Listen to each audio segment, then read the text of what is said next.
Hello, everyone, and welcome back to the second event of Inside Out Unboxing Leadership. We hope you have been doing well this past week and that you've been enjoying this journey towards heartful leadership. Now that we've explored what makes a heartful leader and we've refined our inner selves accordingly, it is time for us to now implement this change from the inside to out in our society. It's time to bring change inside out. What is change that's driven by the youth? It's change that is imminent, change that is necessary, and change that is driven by the youth. As the saying goes, change is the only constant, and we have to accept it and adapt to it. Today's session will feature one such remarkable individual.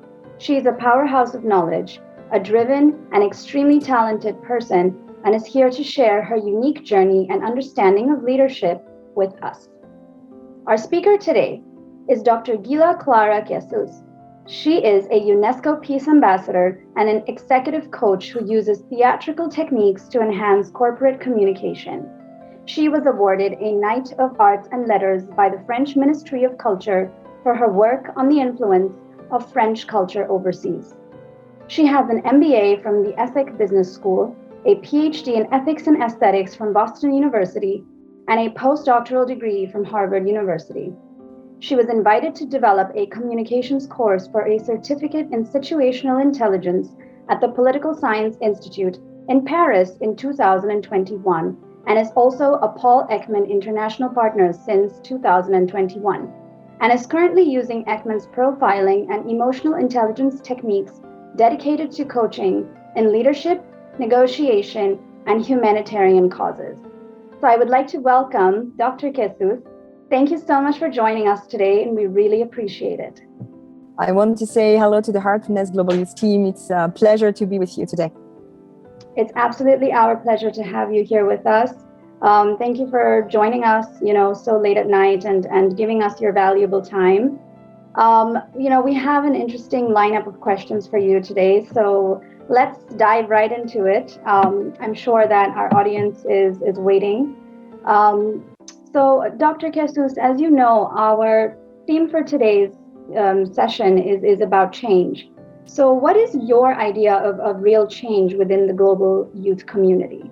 My idea for change in terms of youth would be really what I would call a mental switch.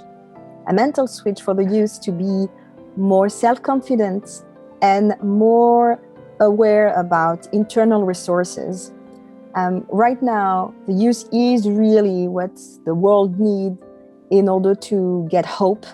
And when I wanted to do this intervention, it was a way for people to understand that this mental switch is something that is key in order to bring, I would say, some more light into the world.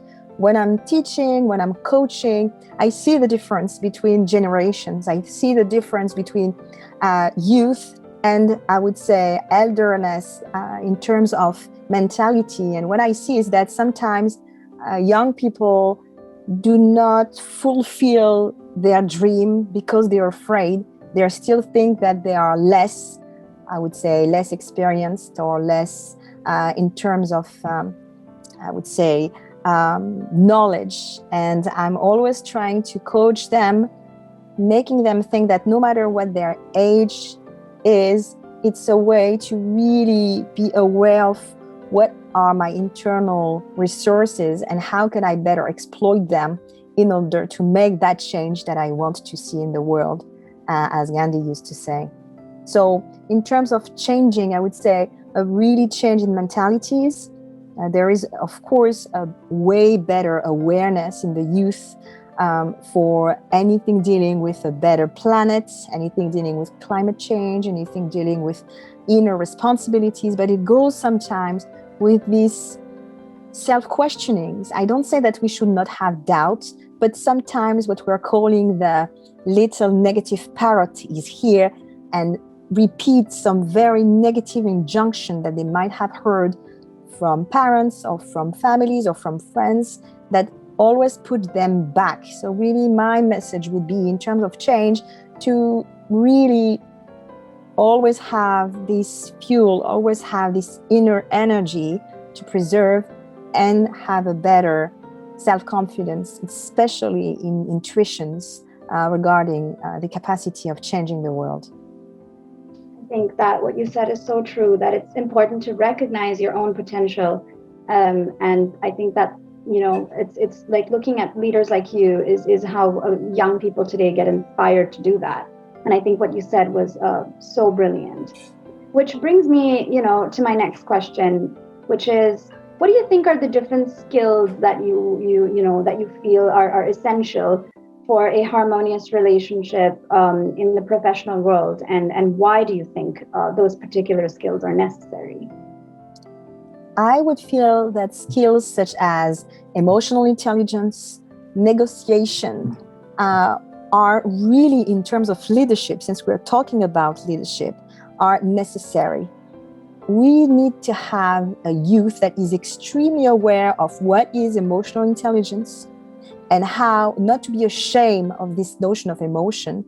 I'm not saying to begin crying, in front of everybody every time because we want to change things, but just to be aware intuitively about what's going on inside of me, not pushing it back, saying, oh, it doesn't have to do with the professional world, but feeling that those emotions are telling something in terms of intuition, like a radar that will help me to better understand my needs. So emotional intelligence need to be really digged for this youth.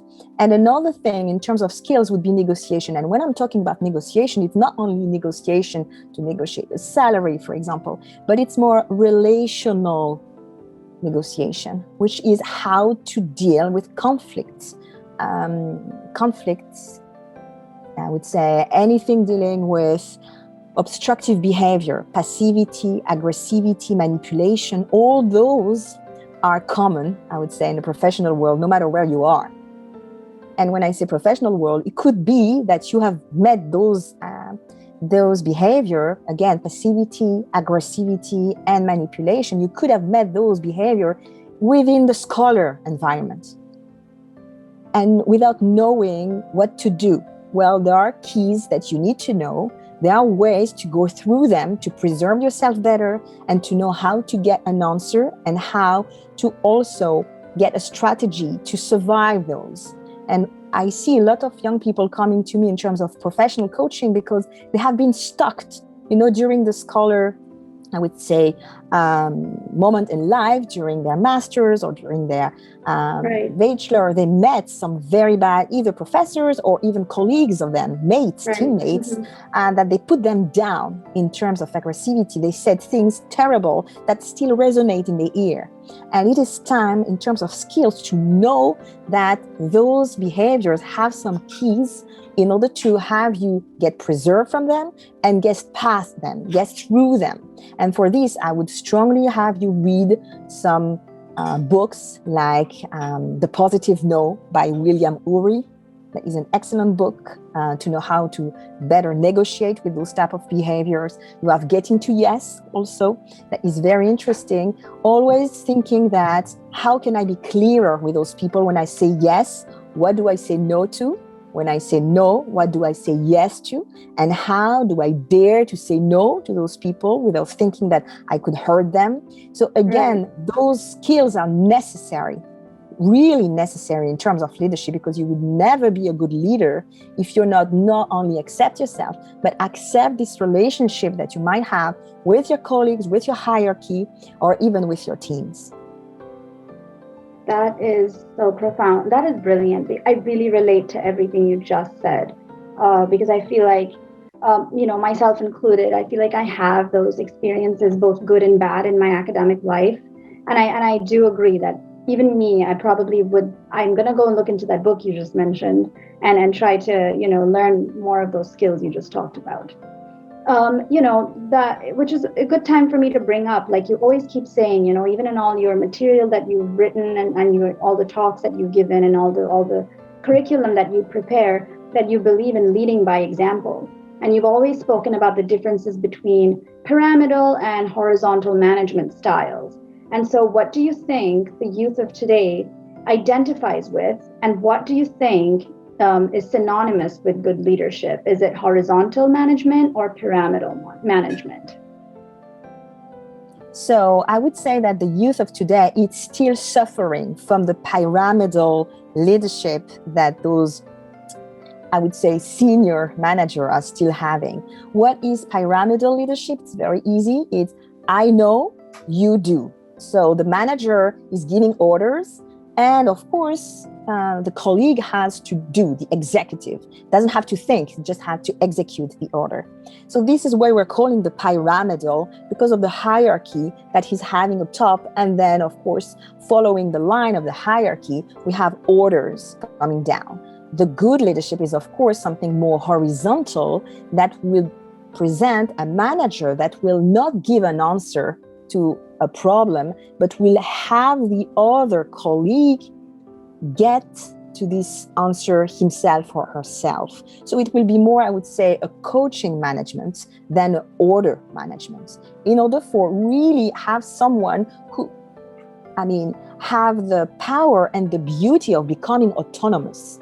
Today, I would say the goal of a good leadership is not to force someone to do something, but it's really to have the chance to have the other get autonomous, for the manager to recover the beauty of the expertise.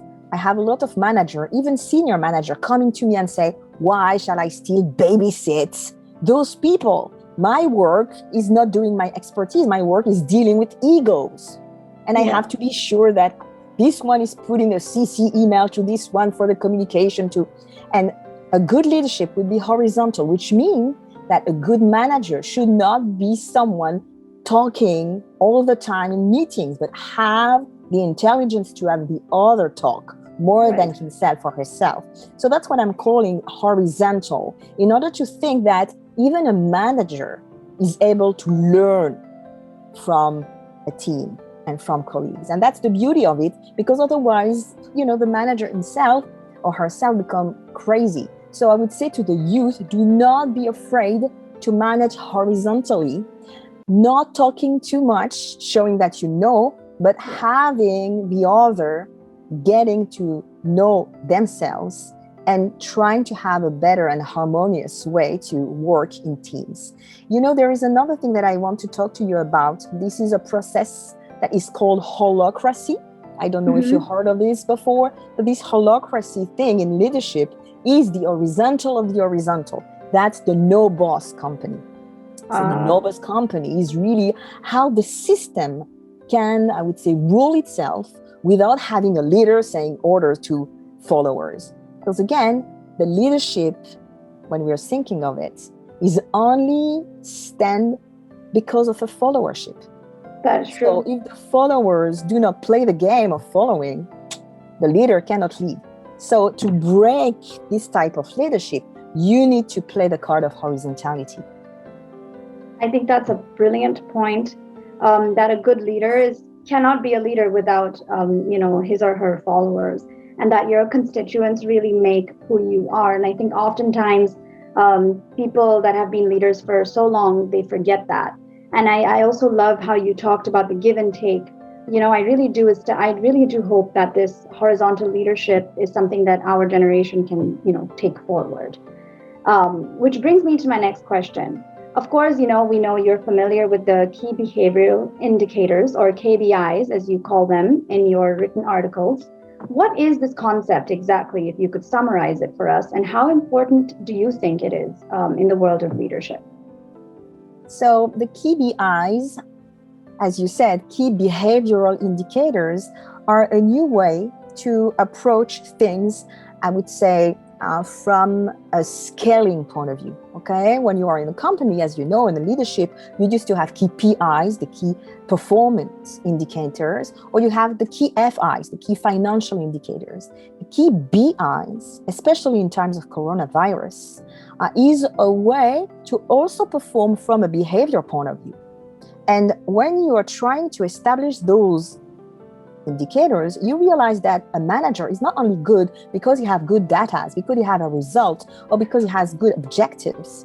A good leader, a good manager, is also someone who is able to motivate a team, to bring people together, to also have this heart, we're talking about heartfulness here, this heart intelligence, to really get someone together and make something out of this.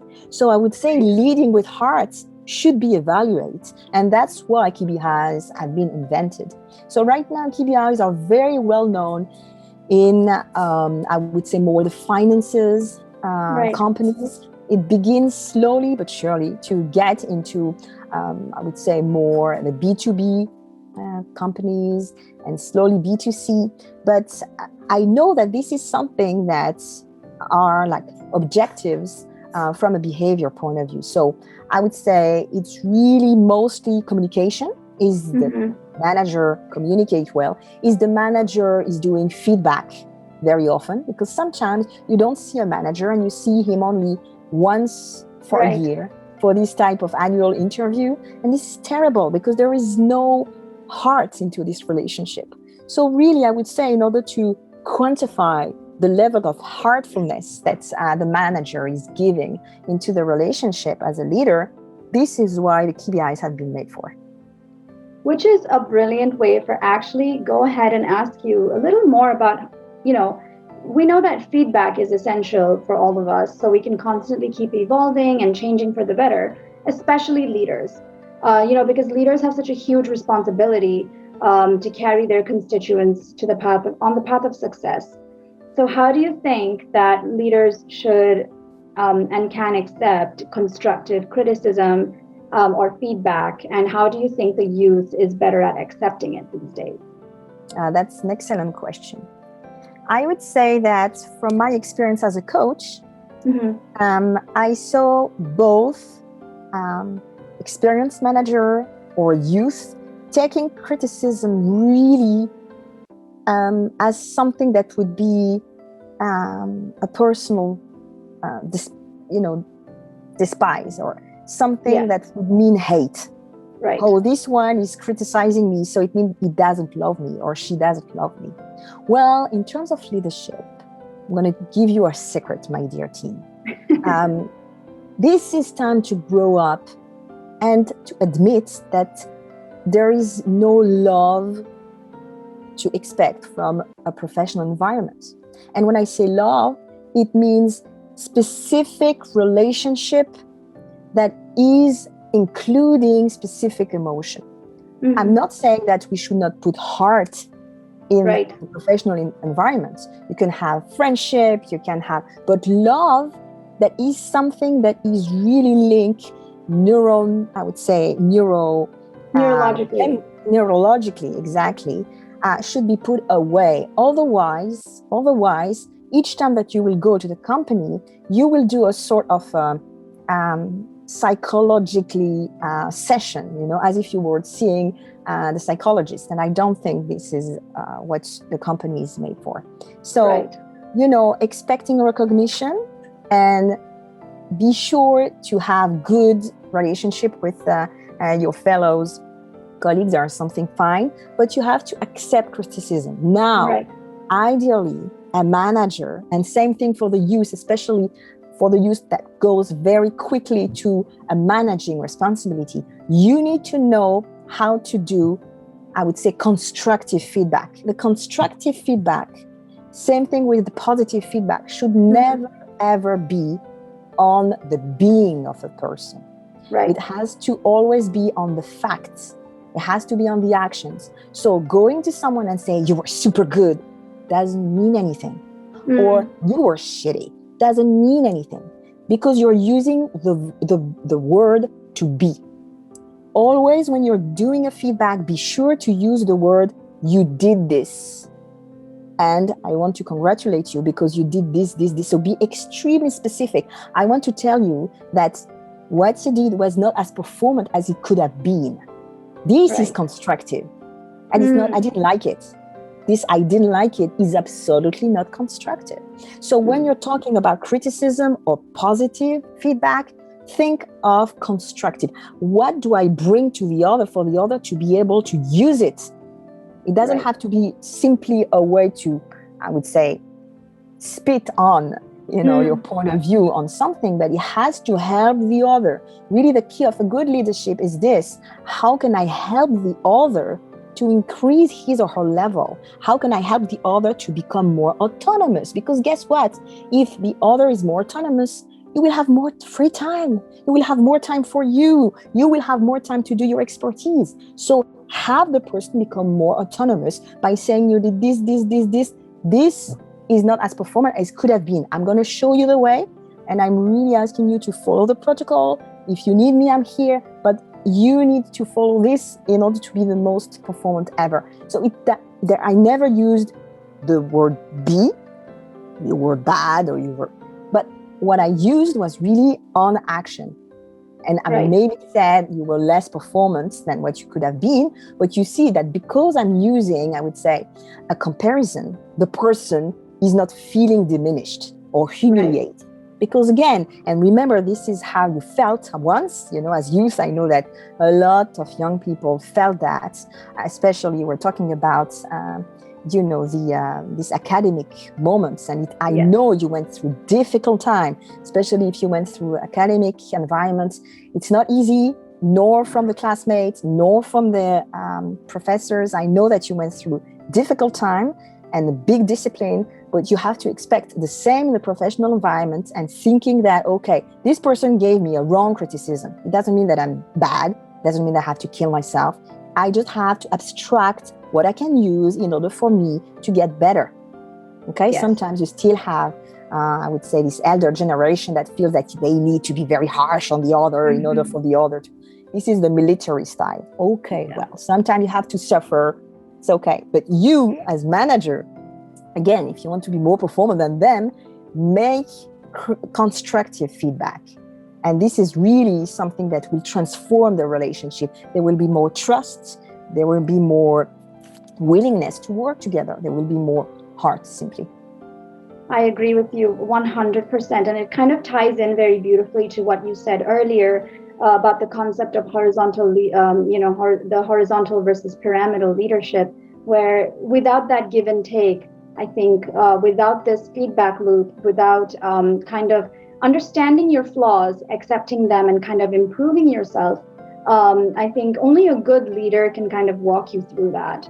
And I think you said it very beautifully, that there's no need to take things personally. Instead, just kind of understand what is being told to you and make yourself better. But you also need a good leader who knows how to do that the right way. And I feel like, it's time that we challenge the status quo of what you said, military style of leadership, and kind of bring that warmth and bring that love and harmony into the workplace as well.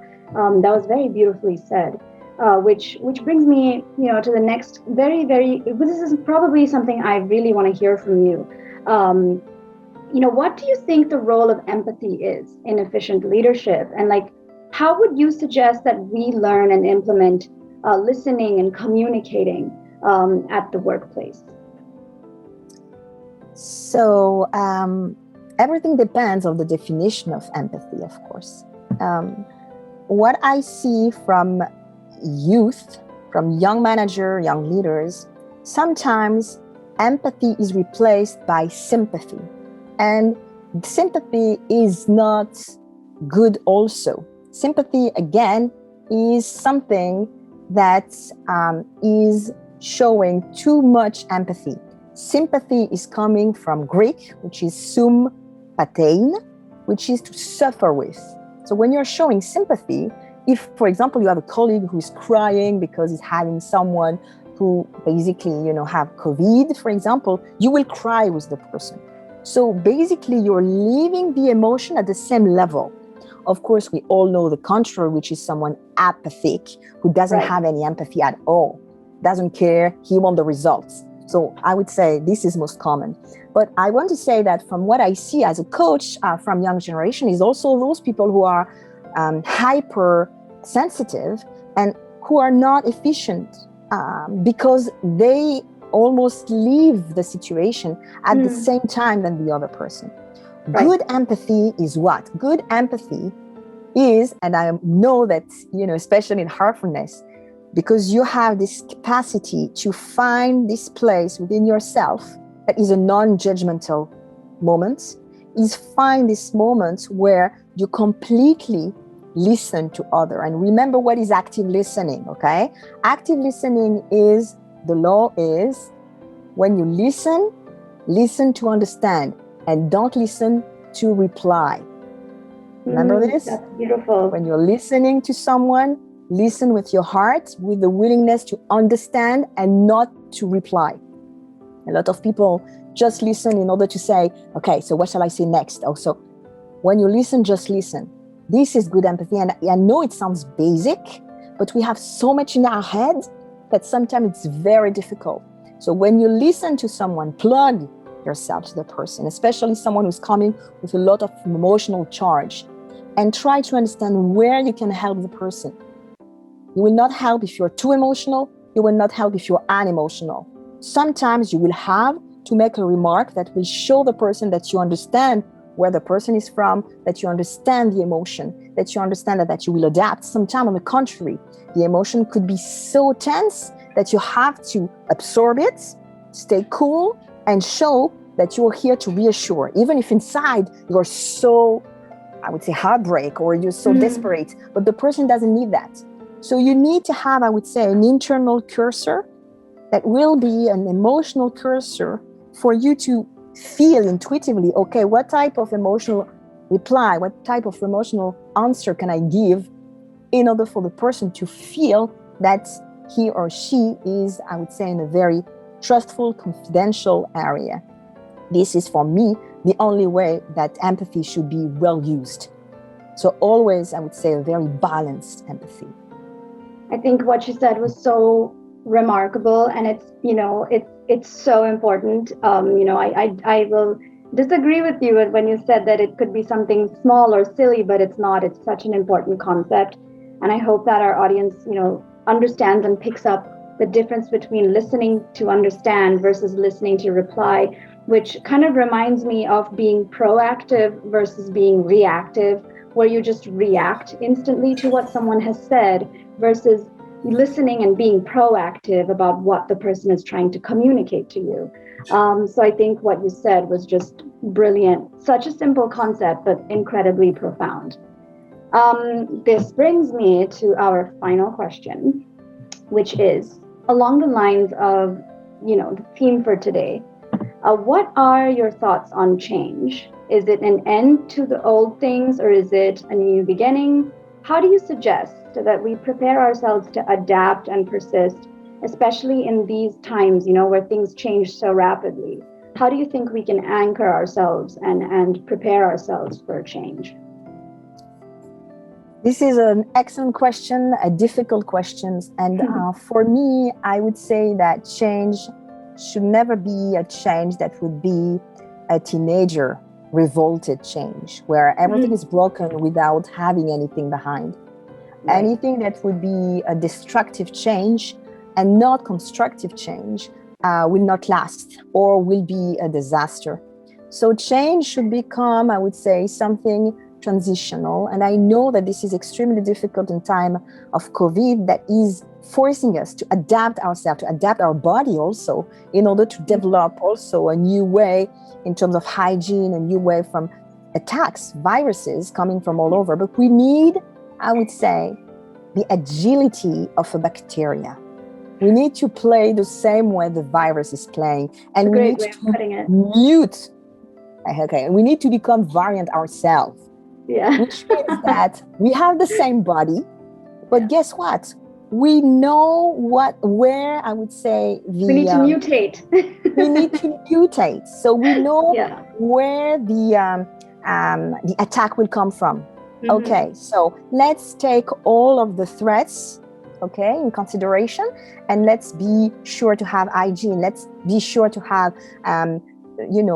supplements in vitamin D or zinc. Let's be sure to. So I would say that we need to have this agility in order to see from afar something that I would call the trend or the tendency coming, and be aware to be always connected. And when I say always connected, it means connected with the real world and connected with the virtual world. We need to understand where the world is going. And I know that with the youth, this is great. You are hyper connected. This is great.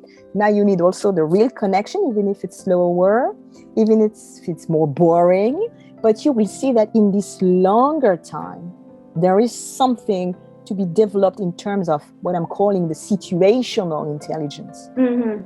Situational intelligence is how can I be proactive at the same time than reactive into this situation, like an improv.